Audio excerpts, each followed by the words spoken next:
আসল সত্যটা বেরিয়ে আসা মাত্রই রাইয়ের মনে যে কোনো রকম কোনো খোট নেই আর ও যে ফুলের মতন পবিত্র সেটারই আরও একবার চাকচ প্রমাণ পেল অনির্বাণের ঠাম্মি। হ্যাঁ বন্ধুরা, ভিডিওতে লাইক দিয়ে দেখতে থাকুন। অনির্বাণ ওর মায়ের কাছে গিয়ে বলতে থাকে যে মা, আজ সন্ধেবেলা কিন্তু ফরেন্সিক ল্যাব থেকে লোকরা রিপোর্টস নিয়ে আসবে, তাই আমি আশা করবো সেই সময়টা অন্তত সবাই আমাদের লিভিং রুমে এরিয়াতে একটু ওয়েট করবে। তখন এই কথা বলা মাত্র অনির্বাণের মা বলতে থাকে যে আচ্ছা অনির্বাণ, আমার একটা কথা বলো তো, আজকে যদি এটা প্রমাণিত হয় যে না তোমার বউই আসল দোষী, তাহলে তুমি কি করবে? সাথে সাথে তুমি আর বউকে তুমি ঘাট টাকা দিয়ে বার করে দিতে পারবে না? তখন নাকি আবার তুমি ডিসিশন থেকে পাল্টে নিবে। তখন কথা বলা মাত্র অনির্বাণ বলতে থাকে মা, আগে প্রমাণিত হোক, তারপরে তো বাদবাকি ডিসিশন নিব। কিন্তু আমি যথেষ্ট পরিমাণে বিশ্বাসী যে আর যাই হোক না কেন রাই এরকম জঘন্য কাজের সাথে মোটেও নিজেকে জড়িত করবে না। কিন্তু আমার তো সন্দেহ হচ্ছে যে অন্য কারো কথা। এখন যদি আমি বলি যে মা, আমার তোমার উপরে সন্দেহ হচ্ছে, আর আমার বেশ মনে হচ্ছে যে হয়তো বা আজকে এই রিপোর্টসের মধ্যে তোমার ফিঙ্গারপ্রিন্টেই পজিটিভ আসবে, তখন কি করবে? তখন এই কথা শোনা মাত্র অনির্বাণের মা ঘাবড়ে গিয়ে বলতে থাকে যে অনির্বাণ, মুখ সামলে কথা বলো, তুমি আমার দিকে সন্দেহ করছো বলে আমি কোনো কিছু বলছি না, কিন্তু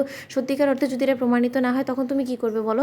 তখন অনির্বাণ বলতে থাকে যে আজ সন্ধ্যের মধ্যেই সকল জিনিস একবারে জলের মতন পরিষ্কার হয়ে যাবে মা। ওদিকে সুর গড়িয়ে সন্ধে হওয়া মাত্রই যখন ফরেন্সিক ল্যাব থেকে লোকরা চলে আসে, তখন লোকেরা এসে বলতে থাকে যে আমাদের হাতে যে রিপোর্টটা এসেছে এতে আমরা একবারে পরিষ্কারভাবে বুঝে গিয়েছি যে আসল চোরটা কে। তখন একথা শোনা মাত্র অনির্বাণের ঠাম্মি বলতে থাকে সত্যি আপনি বুঝতে পেরেছেন যে আসল চুরিটা কে করেছে? তাহলে তার নামটা বলুন, আপনি এরকম হেয়ালি করছেন কেন? তখন অনির্বাণ বলতে থাকে যে অফিসার, আপনি প্লিজ এই রিপোর্টসটা আমার কাছে দিন, আর আমি আশা করবো যে আপনি এই রিপোর্টসের ব্যাপারে বাইরে গিয়ে কারোর সাথে কোনো রকম কোনো কথা বলবেন না। তখন একথা বলা মাত্র অনির্বাণ ওই ফরেন্সিক ল্যাবের লোকদেরকে বিদায় করে দেওয়ার পর অনির্বাণের ঠাম্মির কাছে বলতে থাকে যে ঠাম্মি, এই খামের মধ্যে এমন একটা জিনিস লুকিয়েছে যার ফলে কিনা তোমার কাছে সবটা দিনের আলোর মতন পরিষ্কার হয়ে যাবে যে আসলে আমাদের বাড়ির মধ্যে কোন চোরটাই রয়েছে যে কিনা ইচ্ছেকৃতভাবে তোমার গয়নার উপরে নজর দিয়ে বসে আছে। ওদিকে অনির্বাণের ঠাম্মি বলতে থাকে দাদু ভাই, আমার আর তর্স হয়েছে না, তুমি প্লিজ আর দেরি না করে এই খামটা খুলে ফেলো। ওদিকে খাম খোলা মাত্রই অনির্বাণ পড়তে থাকে আর বলতে থাকে যে মা, আজকে রিপোর্টটা দেখে আমি অবাক হয়ে গেলাম। ওদিকে অনির্বাণের ঠাম্মি বলতে থাকে আচ্ছা সোহিনী, তুমি এরকম করে ঘাবড়াচ্ছ কেন বলো তো? তুমি তো আসলে চুরি করোনি, তা সত্ত্বেও তুমি এরকম ঘাবড়াচ্ছ কেন, ঘামছো কেন?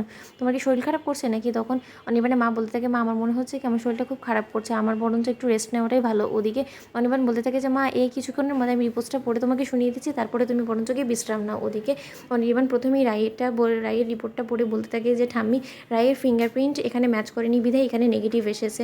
আমারও নেগেটিভ এসেছে, শর্মিরও নেগেটিভ এসেছে, এমনকি শর্মির বরেরও নেগেটিভ এসেছে, আর পাশাপাশি তোমারটাও নেগেটিভ এসেছে। তাহলে এর মধ্যে বাকি থেকে যায় বাবা আর মা, বাবারটাও নেগেটিভ এসেছে, আর যদি পজিটিভ এসেই থাকে সেটা একমাত্র এসেছে মায়ের। তাহলে এখন খুব জলের মতন পরিষ্কার হয়েই গিয়েছে ঠাম্মি। আমি আশা করবো এখন আর তুমি কোনো দ্বিধাদ্বন্দ্বে নেই, তুমি অন্তত এতটুকু বুঝতে পেরে গিয়েছো যে আসল চোরটা কে।